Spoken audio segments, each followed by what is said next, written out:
GWH TV, bringing you classic wrestling action sanctioned by the Georgia Wrestling History Network.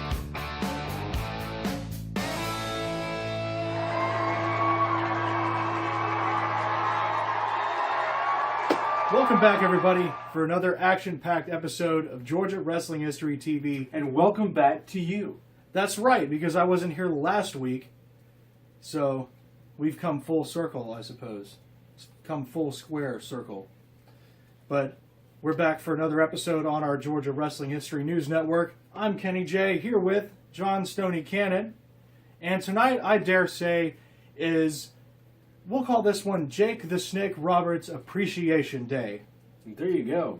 I mean, I think it's maybe even birthday celebration wishes are in order as well. Yeah, definitely. It's coming up pretty soon. So we've got a double dose of snakily action. And you know, as most of the world knows, I mean, we can only be appreciative that he's even here to celebrate another birthday this year with all that he's been through. So mad props to DDP, which we are both big fans, and we both are owners of DDP Yoga. You gotta stay limber somehow, you know. Yeah. Wow. So what do we have planned for Jake the Snake Roberts Appreciation? Well, we have two matches. Like, we're opening up with a match between him and Terry Taylor. Terry Taylor, nice. Mm-hmm.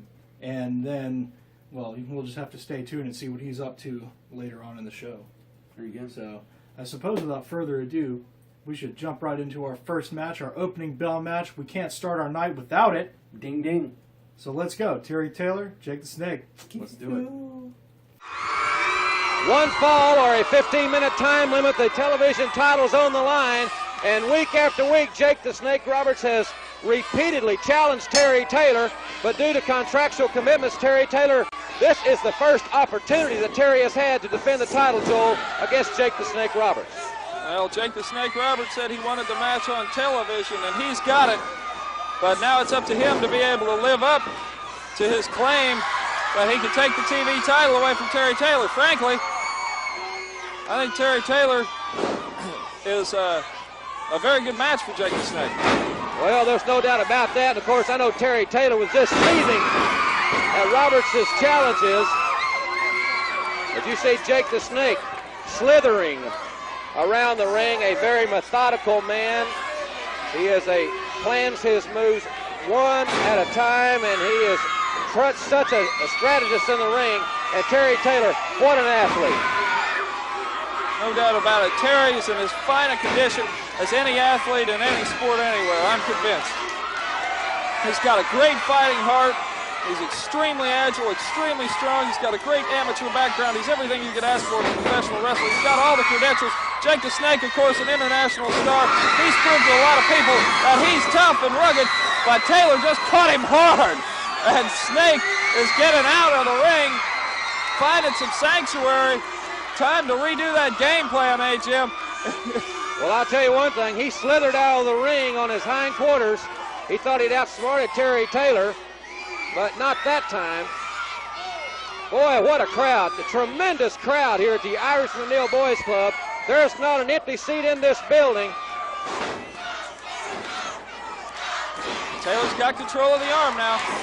He's got that arm extended out there, and listen to the fans. They're really behind Terry Taylor. Terry has fought so hard to keep that TV title. I'll tell you, that TV title means a lot to Terry, and it means a lot to the fans as well. Jake the Snake using the hair on that arm whip there. Taylor comes off hard with a body check. Manages to get the best of Jake once again. He's got the momentum in this match. And he's shown me so far, I believe, that he can out-wrestle Jake the Snake. I think as far as amateur wrestling's concerned, you're going to be hard-pressed to find somebody who can outdo Terry. Well, he's got the arm bar, Joel. Terry Taylor does, and you can hear Jake the Snake Roberts. He certainly is not happy with the way things are going at this point in time, because he really likes to control the tempo of the matches, a more methodical style, whereas Terry Taylor likes to change gears and get into a fast tempo. So contrasting styles here in this television title matchup. There's no doubt about it, Jim. Jake the Snake is a diabolical competitor.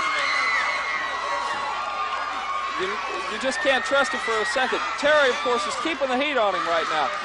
Like I said before, Terry was fired up for this match, and I don't think he's going to give Jake the Snake one bit of leeway. He doesn't underestimate Jake the Snake one bit. I think Jake came into this match a little bit overconfident, and I think he underestimated Terry Taylor. He told me one time that he's going to go after the TV title first because he thinks it's the easiest one to take away. I don't agree with him one bit. Well, I certainly don't either. I know the fans do not as well. Roberts being a former national television champion, but the caliber of athlete that Terry Taylor is, there's never been a better television champion anywhere than Terry Taylor.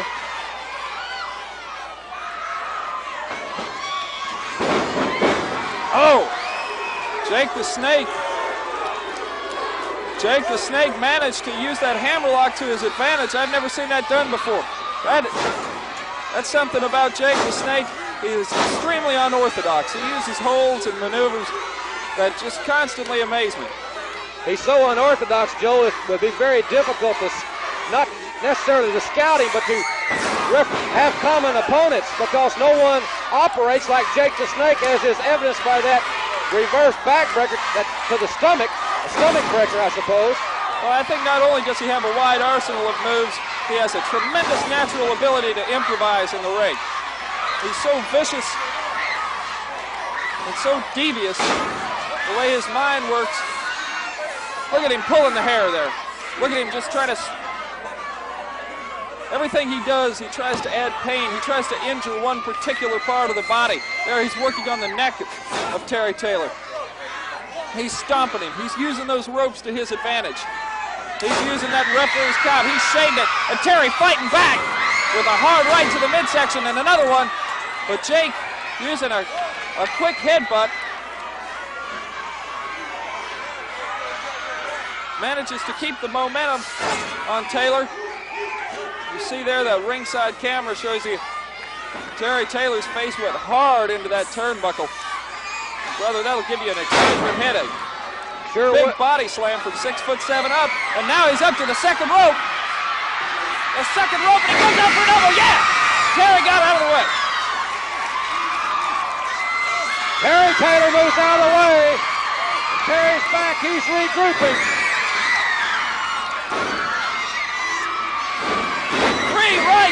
Three right crosses sends Jake the Snake to the canvas. And now Terry with a body slam. Terry's going after it. Terry with that knee to the head. He's got the lateral press. 1 and 2.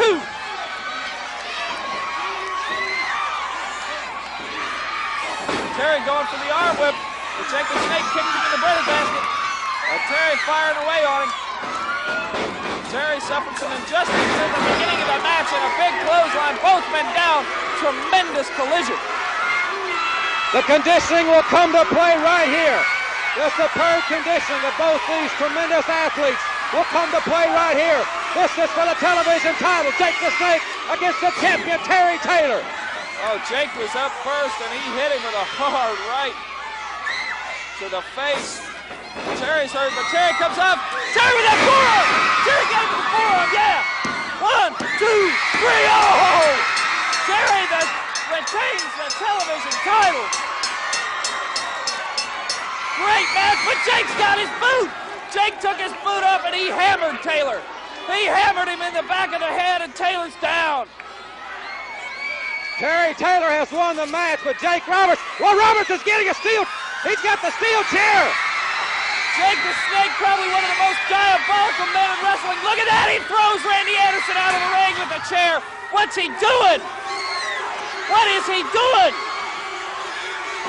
Oh! DDT!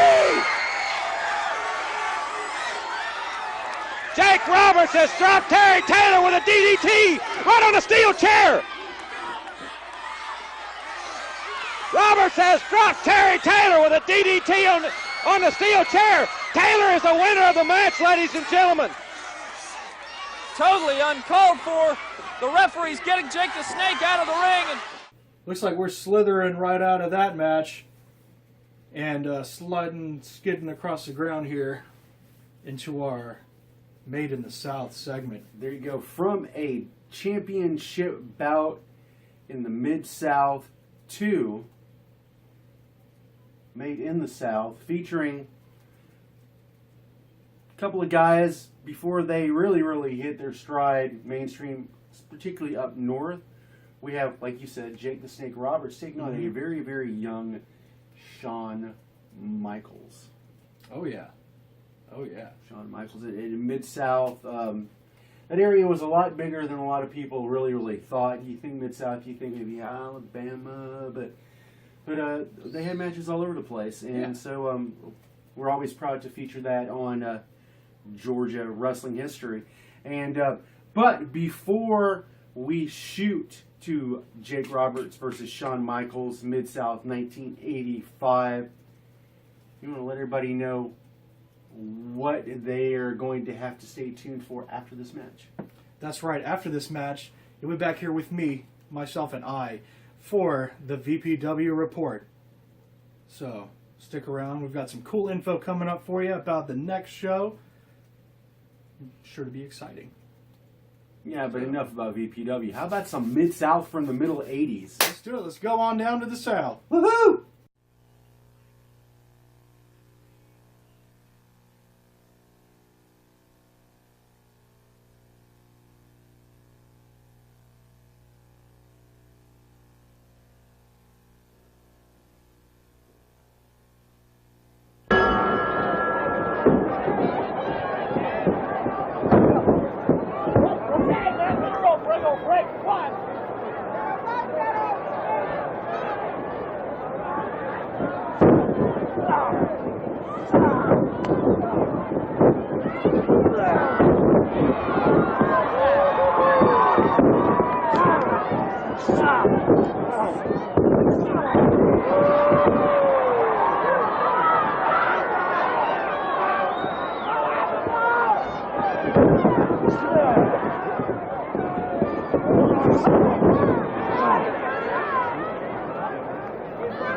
How about it?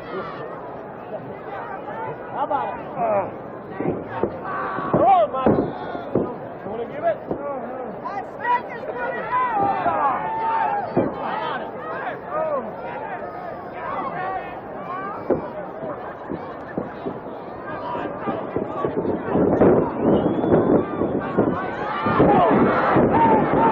Hey, don't be touching a man.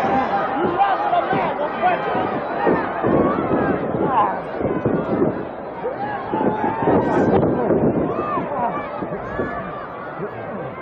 How about it? How about that, Marcus? No. Come on, Marcus.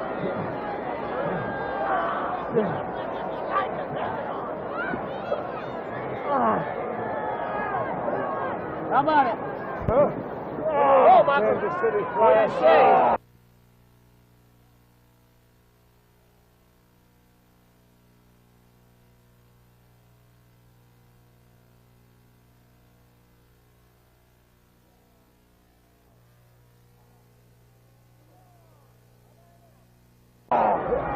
Come on! How about it now?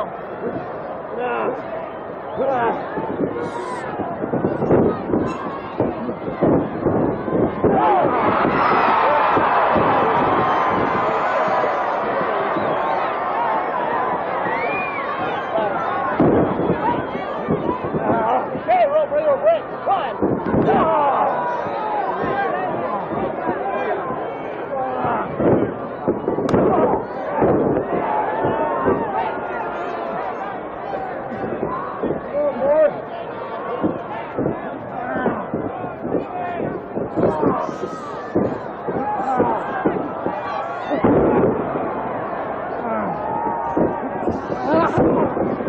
Hey, don't be stepping on a man's throat. You gotta wrestle a man.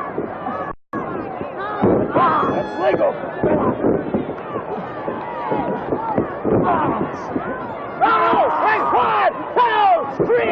Hey, Robert, stay on the man's head.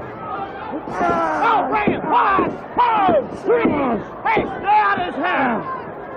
Oh, bring it. 1, 2, 3. Hey, you want to go out of here?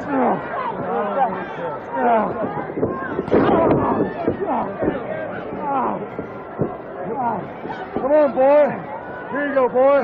Here, fight just a while. Try again, touching him, man. You gotta keep him open.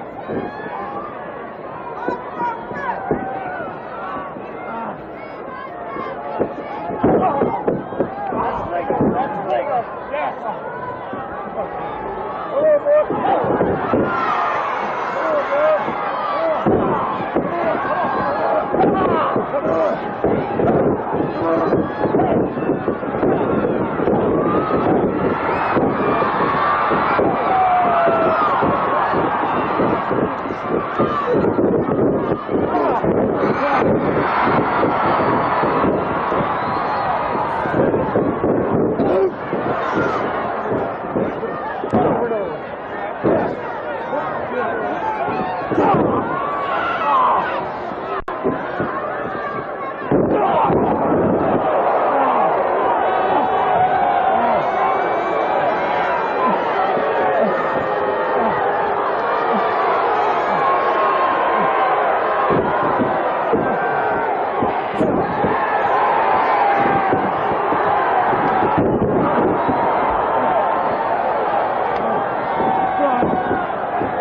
Hi again, everybody. Welcome back for another exciting Viral Pro Wrestling report. It's been a while because the last 2 weeks we just had guest stars from Viral Pro Wrestling stand in on our show. We had 2 weeks ago, I was here with PJ Sinnenberg, the new GM of Viral Pro Wrestling. We talked a little bit about his plans to take care of the Monster Squad, a little bit about VPW owner Josh Hancock. You know, and then the following week, last week, I wasn't here, but Stoney was. He was here with the Canadian great Wade Adams, who in the next show coming up on June 10th is going to be taking on White Mike. So that would be an exciting match. And also coming up, we talked about this the last few weeks, there's going to be a special contract signing between Chris Main, the #1 contender for VPW, and Six, the current VPW champion. So all kinds of just insane goings on happening at the next June 10th show. And I do have a few matches that have been announced recently. I want to go over some of this stuff with you guys. Could be great. We've also got a match between James Drake, the New Age Enforcer, and Jacoby Boykins. That one's sure to be a fun one. The Ugly Ducklings take on the Hellhounds. The Hellhounds, of course, being part of Mikey Galino's Monster Squad. We've got to watch out for them. And then we also got Odinson versus Shawn Legacy. And all of these are sure to be fantastic matches, exciting matches. Come out on June 10th. I'll be there this time. Last time we had some hiccups happen. You know, I'll be there. You know, come find us. And, I suppose that's really it. So make sure you come on out to the June 10th show, Sweetwater Gym, Thompson, Georgia.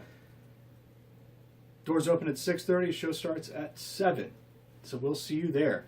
And I'll be back in just a minute with Stoney for our next segment. Attention, Viral Pro Wrestling fans. The wait is almost over. Come out to the Sweetwater Gym in Thompson, Georgia on Saturday, June 10th to see several of your favorite VPW superstars, including the Ugly Ducklings, Jacoby Boykins, the New Age Enforcer James Drake, the Hellhounds, and many more. Also, there will be a special contract signing with #1 contender Chris Main and VPW champion Six. The action hits the mat Saturday, June 10th at Sweetwater Gym in Thompson, Georgia. Viral Pro Wrestling, infecting the CSRA. Hi again, long time no see. Yeah, I guess it really hasn't been that long now, has it? Only only about 30 seconds. But anyway, great to be back here with Stoney in the studio. We're going to be moving on into our Georgia Championship Wrestling segment, but I want to commiserate a little bit, if you will, on Jake the Snake Roberts. You see, when me and Stevie were but wee lads, the first wrestler that we knew of, I guess aside from Hulk Hogan, because who hasn't heard of him, was Jake the Snake Roberts, because we had his action figure, and he had like a spring-loaded arm that like was like, ugh! And it was super cool. That was like our favorite like bath time toy. It was like Jake the Snake Roberts action figure. So, who would have guessed that, some 25 years later, we'd have Jake the Snake Roberts matches on our show. Yeah, there you go. And I'd be hosting that episode. Mm-hmm. So me personally, I remember Jake back in the early Georgia days, wearing like the reddish orange, like kung fu looking pants in the studio performances. I remember that. But of course, I remember him being in the company of North, and remember him actually pulling a fast one on the late Ultimate Warrior.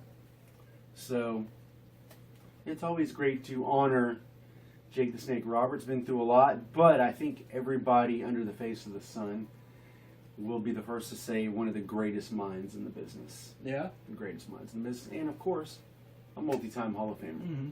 And he got some love pretty recently too. He's in a particular cartoon that airs on a particular network that you can subscribe to for a certain amount every month, and also watch some other things. Yeah. So, yeah. I want to say not only is he in that cartoon, he's also in the the Bedtime Stories cartoon where they talk about road stories. So that should be pretty interesting. So a lot of love for Jake the Snake Roberts. Oh yeah. Yeah. Snakes are cool. Yeah, yeah. Unless they're coming for you. Yeah. So. Whew. All right, so I guess it's time for, speaking of Georgia Championship Wrestling on the Georgia Wrestling History Television Network. That's right. And we're back doing some stuff with Austin Idol this week. Austin Idol. I think he's gonna be like every week For a he's while, gonna be at making least. his presence known. But if you guys haven't been following, other than a slight little variation, we've pretty much been sticking month by month, starting in 1979. So we're currently in May, the end of May, 1980, about to go into June 1980. And of course, so far Tommy Rich has been involved, some Russians, Ole Anderson, and a whole lot of Austin Idol. And right here we have a ton of Austin Idol, including not only an interview, but a great match against Tenru. And we'll even catch a little bit of Marlon Wynn in the whole process. Nice. So this will be an action-packed segment of Georgia Championship Wrestling on the Georgia Wrestling History TV show that we're hosting. That's right. So I guess there's not much else to say. No. Let's dive right into that squared circle. Let's head to Georgia. Hey, wait a minute. We're already in Georgia. Yeah, that's right. All right. Well, let's head down the street. I want to ask him here on television, apparently something has happened in your personal life that has changed you quite a bit. Well, Gordon,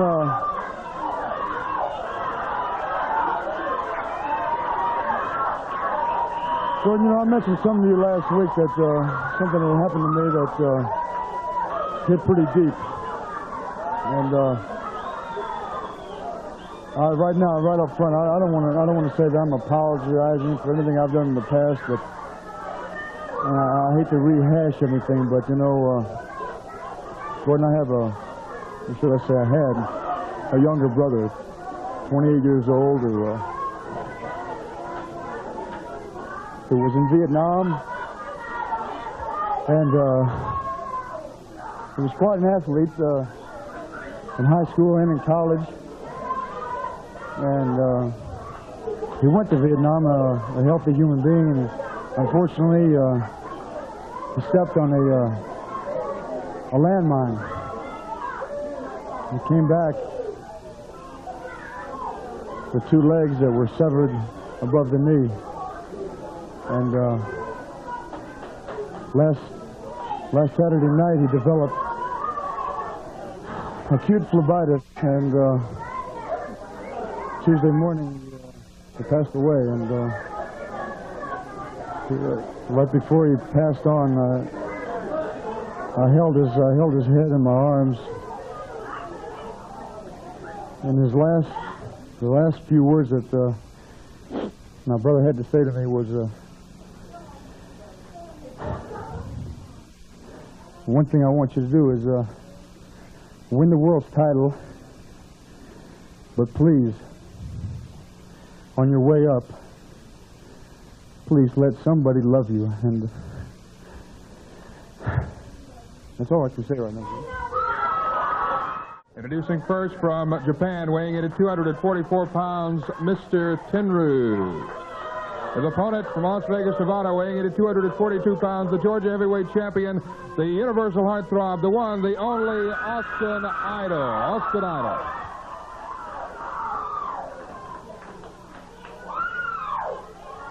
Austin Idol moving out against Mr. Tenru. Final match on this hour of Georgia Championship Wrestling. Into the ropes. Tenru fires a chop to the throat. Fires another chop, and it is Tenru closing in on Austin Idol. Austin Idol hurtled into that fire. Idol caught him coming in. Idol, a ripping right hand. Another right hand. Tenru staggered back into the canvas now.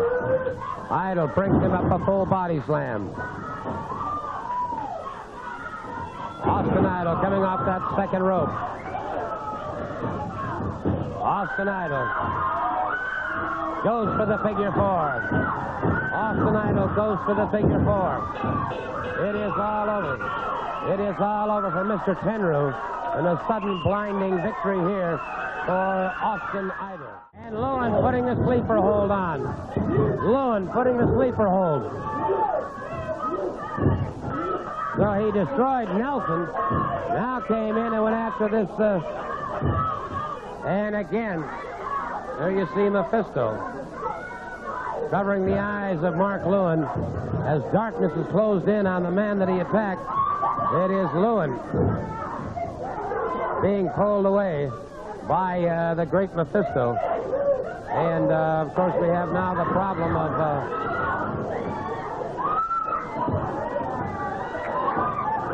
if you look into those eyes, sometimes they become absolutely vacant. Sometimes glazed. Sometimes they just roll skyward. But... and apparently Mephisto bringing him back under control.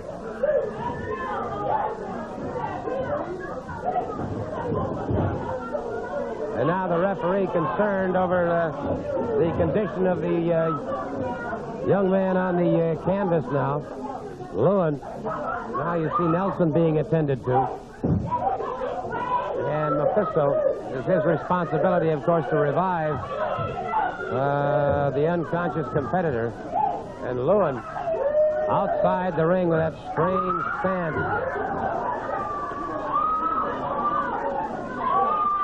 And Lewin apparently, now those eyes riveted on his fallen prey. And Lewin,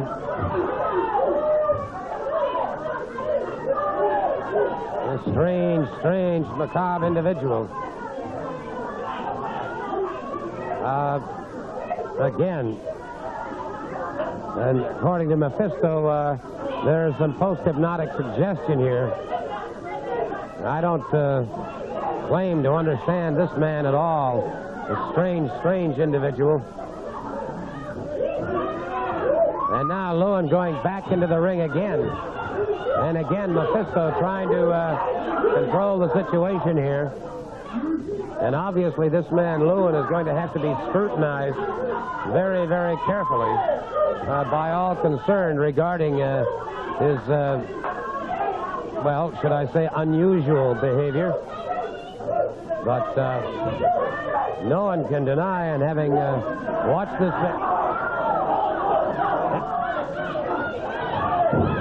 And Lewin again.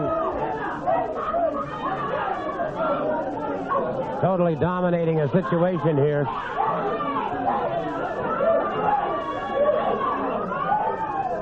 But Lewin being, hopefully being led away by the great Mephisto. And as I said, of course, obviously he is going to have to be scrutinized very carefully. A man as large and as powerful as Mark Lewin. All right, well, that was another fantastic taste of classic wrestling action. In Georgia, no less. I know, right here where we are, down the street, back in time a little bit. You know, it's not that difficult to get there.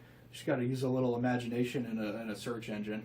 And there you go. And we want to remind you guys, if you want to find out more about the history of wrestling in Georgia and the Southeast, visit the Georgia Wrestling History website.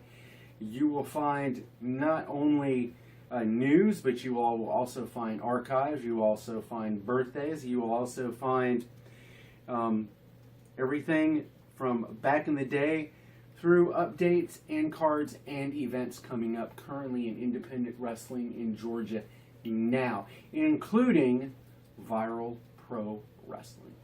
And on Monday mornings, you'll see our show there, too. Our show there. So they have great online radio programs featuring quite a few people that have been involved in the business in the area for a long time. So the pros, man. The pros. We're just fans, man. Yeah, we ain't got nothing on these guys. No. So.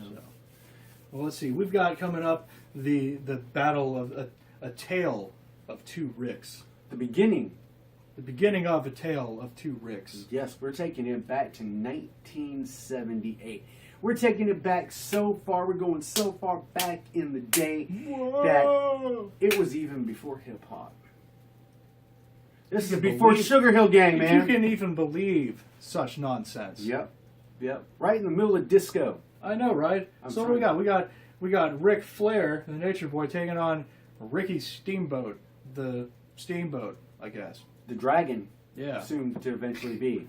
So, and this is, I believe, a house show from the South. And those are fun. I mean, come on. I mean, when people talk about the top 10, top 20 greatest wrestling matches of all time, there's always at least one, if not three, matches featuring these two guys taking on each other. Because I don't think there was a bad match between the two of them. I doubt it. So,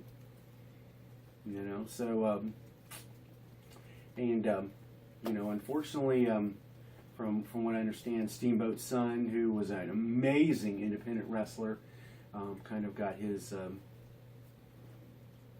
career cut a little bit short, or so I've heard. So, which would be very, very sad. I would have loved to have seen a Steamboat Jr. Make it in the big leagues.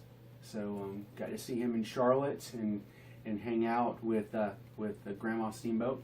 Oh, cool. And the few times that we got to see him Junior on the Indies, 9 times out of 10 was the best match of the night. So, the apple does not fall far from the tree, because I don't think Ricky Steamboat ever really wrestled a bad match. So, might not have always been the best talker. Yeah. So sometimes you got to have the mouth to do that for you. There you go. But when you have two wrestlers, both known for putting their opponents over and for creating matches that make their opponents look just as good as they are, even if they aren't, you put them together in the same ring, and you have magic. So I'd say we pull that magic Steamboat into port. Great. See what's going on with this match. That flair for the magic would be awesome. So, abracadabra. Abracadabra.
with my magic hands, we come back from that main event. The tale of two Ricks. Dos Carlos. You were right. Not a bad match between those two. No, that was no. oh Ever. I mean, you know, when I say a lot of people consider like maybe 3 of their matches to be in the top 20 of all time, I'm in that boat. I'm in that Steamboat. I'm in that Flair easily because there are matches that you can watch all the time, and yeah, that trio of matches. They got that wrestling replay value. Yes. Oh my God. So, I would recommend indie wrestlers, if you want to learn how to get out of the indies and up north, watch that. Watch anything you can on building up to a match, because it doesn't always have to be about how many high flying moves you can make. Sometimes it's how you build up to that one big move, which isn't always a big move. So I mean, Sometimes you can topple mountains with it. I mean, you think about it. You had 2 great technicians, but one known as an incredible technician in Flair, and one known for his martial arts and his ability to take it high on the ropes. So you had everything when they wrestled each other. So Yeah, see, that's what makes a good match. Variety. so and being able to tell a story. Well, sure, but So I don't know about you, but this is one show that just, I'm tired and hungry and might even want a beer at this point. yeah, the action just didn't stop, and we're feeling it. We're feeling it. Feeling it. So hey, guys, check us out online. Check out VPW. Stay tuned next week as we build up to the June 10th show in Thompson, which we will be at. And we implore you to come join us, because you will not be sorry. So And who knows, we might even have another contest in order like we did last time. Yeah. Yeah, we've been kind of talking about it with them. So and if you'd like to, if you made it out to this last big show Survival. in town, no, Oh. the one downtown, oh, the big one that just happened. If you made it out to that one, I know what you're talking about. how about you take a break from what you can see every week on TV and come discover something. So, and it's kind of ironic I say that, as all our shows are usually flashbacks to things that you have seen all the time. But Or maybe haven't seen. maybe I haven't seen Yeah. it. But here's the thing. You can't beat the classics. You'll never be able to beat the classics back before they were called entertainment. It's true. So, but Kenny, I'm tired. Me too. I'm hungry. Yep. So I say we head to Hooters or something. Yeah, I guess. Okay. Well, then take us out. All right. Well, I've been Kenny J. He's been John Stoney Cannon. Check us out next week as we dig into some more VPW stuff and bring you some more classic wrestling action from around the Southeast. Everybody have a fantastical day. We'll see you next time. And happy birthday, Jake the Snake Roberts! Yeah.